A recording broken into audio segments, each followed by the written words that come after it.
Welcome to the first module, Setting the Stage, Engaging Learners Through Good Questions. According to Kenneth Moore, author of Effective Instructional Strategies from Theory to Practice, with a well-planned classroom environment, the students learn how to learn. Teaching is getting students to see things in new ways. One of the biggest jobs becomes asking good questions. How to engage learners through effective questioning is the focus of this module.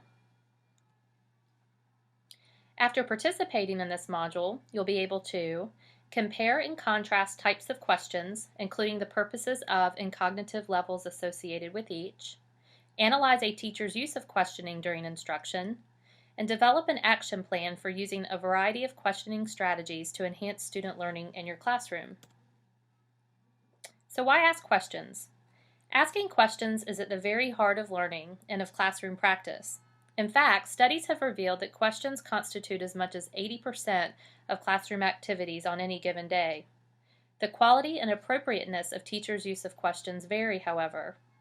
As we'll discuss in this module, there are many types of questions, and each is important based on its own purpose. So why ask questions? Effective questioning can help students to activate prior knowledge, or determine what they already know or think they know about a topic or issue. It helps them to think critically and creatively, to develop conceptual thinking by recognizing patterns in information and ideas, to practice effective communication skills, to evaluate their own thinking and learning and to consider the viewpoints of others, to develop curiosity in learning more about the world, and much more. What are types of questions? It is important to consider the purpose or purposes of the questions you pose to students, as well as those posed by students.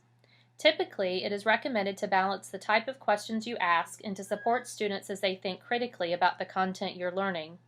More simply put, to move a student beyond simple recall, a teacher may consider asking more how or why questions as opposed to what questions. Often, questions are categorized dichotomously. For example, questions can be open-ended or close-ended, convergent, focused on right answers, or divergent, focused on multiple possible answers, requiring analysis, synthesis, or evaluation of information, or lower level, focused on basic recall, or higher level, focused on critical or creative thinking. Various classifications or taxonomies have been developed to explain different levels of thinking.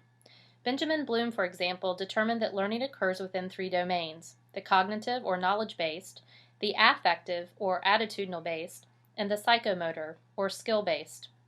Within each is a hierarchy representing different levels of complexity of one's knowledge or thinking, attitude, and skills, respectively.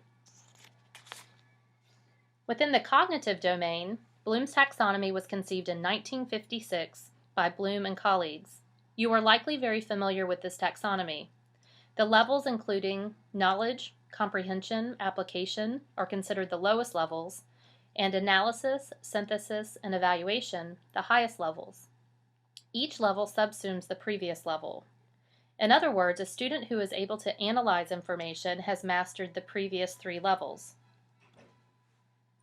During the 1990s, Lauren Anderson, a former student of Bloom's, worked with cognitive psychologists, curriculum theorists, and instructional researchers to revisit Bloom's taxonomy.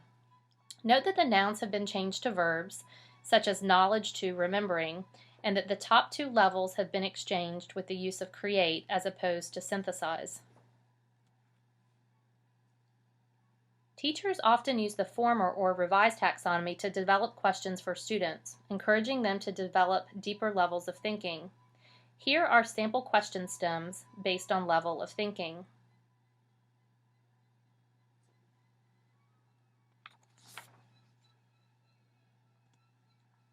So what does research suggest about questioning?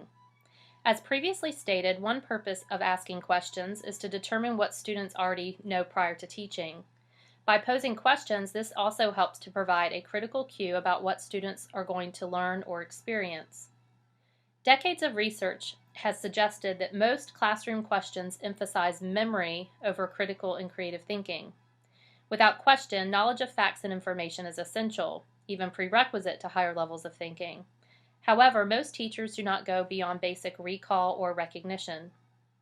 In their book, Classroom Instruction That Works, Research-Based Strategies for Increasing Student Achievement, Marzano and colleagues recommend that cues and questions should focus on what is important.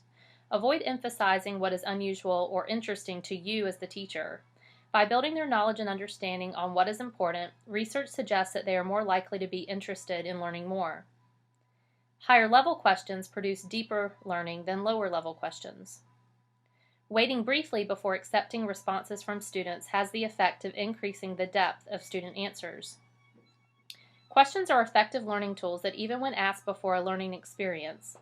This helps to establish a mental set with which students process the learning experience. Next, we'll discuss some strategies to help you enhance your use of questioning in the classroom. In her book, Questioning Makes the Difference, author Nancy L. Johnson offers the following. Recommendations for good questioning. Ask questions that motivate and stimulate emotion and evaluative thinking. Ask questions that relate to a student's life experience and interests. Sequence questions in terms of a student's readiness to learn. Vary the technique of asking. Ask volunteer sometimes, call on students other times. Place students in partnering or small group situations. Ask questions when you are really interested in a student's thoughts. Ask questions after students have the knowledge base needed to handle the material. Offer verbal and nonverbal reinforcement. On occasion, rephrase, clarify, and simplify student responses. Listen to the answers. Allow sufficient wait time after asking questions. Most teachers wait fewer than 5 seconds. And reward the responding, not the response. Practice what you preach by modeling good questioning in your own life. And importantly, believe in your own abilities and those of your students. Johnson also recommends that you avoid the following. Avoid asking questions that fill time because you're not prepared for the lesson or activity. Avoid following the questions in the textbook word for word. Be strong, use your own ideas. Avoid isolating questioning skills and teach them as a separate curriculum. Avoid asking only short answer questions that result in one right answer. Avoid asking questions just to find out what students don't know. Avoid asking questions that are embarrassing to the student. Avoid limiting your responses to yes, no, great, or good. And avoid answering your own questions. In summary, what are strategies for enhancing good questioning in your classroom? As you prepare learning experiences, plan thoughtfully the types of questions you will ask, and when appropriate, ask challenging, open-ended questions. In other words, try to avoid simple yes-no questions or those with only one response. Become aware of the types of questions you ask and why. One way to do this is to place a voice recorder on your desk. Record your teaching and play it back after school. Create a table of questioning levels and evaluate your own questioning skills. Make use of incorrect responses. Use wait time. It is important to allow students time to think before you expect a response, and allow time after the answer is given, at least 3 seconds after posing a question. Encourage students to ask questions. Although it is beyond the scope of this module, encouraging students to ask their own questions is important. Without a doubt, developing effective questioning skills takes time. We hope the information and learning activities presented in this module on questioning will be valuable to you in your role as a teacher.